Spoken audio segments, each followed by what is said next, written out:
तो ऐसा किया गया। तांबे के 2 सिक्कों से उसने मिठाई खरीदी, केक और उनके साथ सड़क के किनारे इंतजार किया। कुछ पानी, जैसा कि उन्हें उम्मीद थी, कुछ लोगों ने चुना। माला बनाने वाले फूल वाले काम से लौट रहे थे। चूंकि वे सभी भूखे प्यासे थे, इसलिए वे सहमत हो गए। एक गुच्छे के दाम पर मीठे केक और पानी खरीदो। उनमें से प्रत्येक से पुष्पों की संख्या। शाम को आदमी शहर में फूल बेचे, कुछ पैसों से वह अधिक मीठे केक खरीदे और अगले दिन फूल चुनने वालों को बेचने के लिए लौट आए। यह कुछ समय तक चलता रहा, जब तक कि एक दिन ऐसा नहीं आया। भारी बारिश और तेज हवाओं के साथ एक भयानक तूफान। जबकि राजा के आनंद उद्यान से गुजरते हुए उसने बहुत से लोगों को देखा। पेड़ों से शाखाएं उड़कर पड़ी हुई थीं चारों ओर, इसलिए उसने राजा के माली को प्रस्ताव दिया कि यदि वह इसे रख सके तो यह सब उसके लिए दूर हो जाएगा। शाखाएं। आलसी माली तुरंत सहमत हो गया। उस आदमी को एक पार्क में कुछ बच्चे खेलते हुए मिले। सड़क के पार वे सब कुछ इकट्ठा करके खुश थे। आनंद उद्यान के प्रवेश द्वार पर शाखाएं और झाड़ियां, प्रत्येक बच्चे के लिए केवल एक मीठे केक की कीमत पर। साथ में राजा का कुम्हार भी आया, जो हमेशा चलता रहता था, अपने ग्लेजिंग ओवन के लिए लकड़ी की तलाश में। जब उसने लकड़ियों के ढेर देखे जिन्हें बच्चों ने अभी अभी इकट्ठा किया था, उसने उस आदमी को इसके लिए अच्छी कीमत दी, यहाँ तक कि उसने अंदर भी फेंक दिया। उसके कुछ बर्तनों का सौदा किया। फूल और बेचने से हुए अपने मुनाफे से फायरवुड उस आदमी ने एक जलपान की दुकान खोली। उस दिन सभी स्थानीय घास काटने वाले जो अपने रास्ते पर थे, शहर में अपनी दुकान पर रुका। उसने उन्हें मुफ्त मिठाई दी, केक और पेय। वे उसकी उदारता पर आश्चर्यचकित थे और पूछा, हम आपके लिए क्या कर सकते हैं? उन्होंने कहा कि वहां था। अब उनके लिए करने को कुछ नहीं है, लेकिन वह उन्हें बता देगा भविष्य में। 1 सप्ताह बाद उसने सुना कि एक घोड़े का व्यापारी था। 500 घोड़ों के साथ बेचने के लिए शहर आ रहा हूं। तो वह अंदर आ गया। घास काटने वाली मशीनों से संपर्क करें और उनमें से प्रत्येक को ऐसा करने के लिए कहें।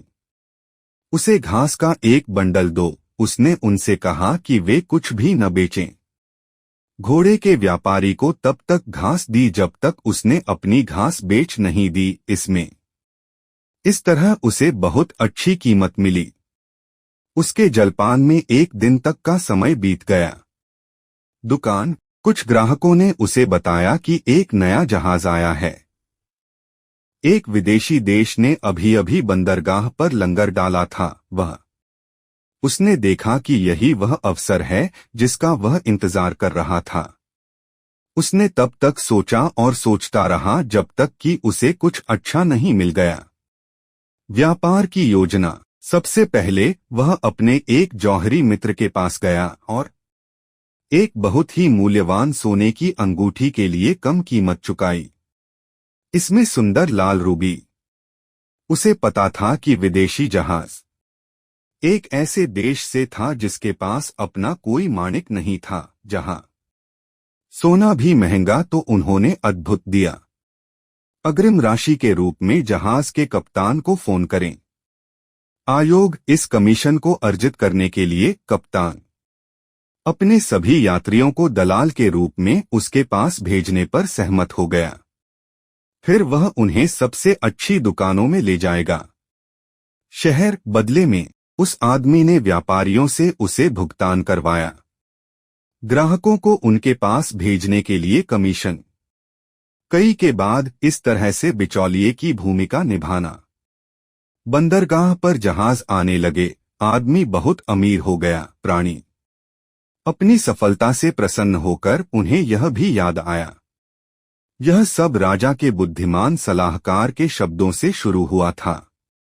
इसलिए उसने उसे 1 लाख सोने का उपहार देने का फैसला किया। सिक्के ये उनकी पूरी संपत्ति का आधा हिस्सा था। बनाने के बाद उचित व्यवस्था के लिए वह राजा के सलाहकार से मिला और उसे विनम्र धन्यवाद सहित उपहार दिया। सलाहकार चकित रह गया और उसने पूछा, कैसे? क्या तुमने इतना धन कमाया कि इतना उदार खर्च वहन कर सको? उपहार। उस आदमी ने उसे बताया कि यह सब यहीं से शुरू हुआ था। अभी कुछ समय पहले सलाहकार के अपने शब्द थे, उन्होंने उसका नेतृत्व किया था। एक मरे हुए चूहे को, एक भूखी बिल्ली को, मीठे केक को, गुच्छों को, डोट फूलों की, तूफान से क्षतिग्रस्त पेड़ों की शाखाएं, बच्चे, पार्क, राजा का कुम्हार, जलपान की दुकान, घास, 500 घोड़े, एक सुनहरी माणिक की अंगूठी, अच्छे व्यापारिक संपर्क और आखिरकार एक बड़ा भाग्य।